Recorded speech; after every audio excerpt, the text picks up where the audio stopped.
म्हाडा आता राज्यभर भाडे तत्वावरील घरे देणार आहे आणि महत्त्वाचं म्हणजे हे घर तुम्ही 5 वर्षांनी मालकी हक्काने विकत घेऊ शकता.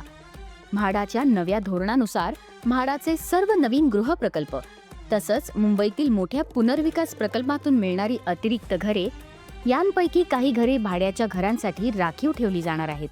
भाड्याच्या घरांसाठी किती टक्के कोटा अद्याप ठरलेले नाही, मात्र भाड्याच्या घरांसाठी स्वतंत्र कोटा निश्चित होणार आहे.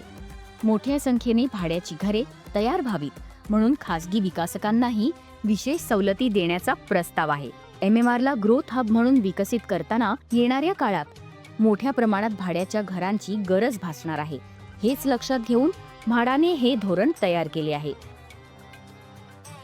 यात सर्वात मोठा फायदा काय आहे तर म्हाडाचे घर भाड्याने घ्या, 5 वर्षे नियमित भाडे भरा आणि नंतर तेच घर रेडी रेकनर रेट दराने तुम्हाला मालकी हक्काने विकत मिळेल, तेही घराच्या किमतीतून 5 वर्षांचे भाडे वजा करून. थोडक्यात म्हाडाचे भाड्याचे घर आणि 5 वर्षांनी तेच घर तुमचंच. हेच आहे नव्या भाडेतत्व धोरणाचं मुख्य स्वरूप.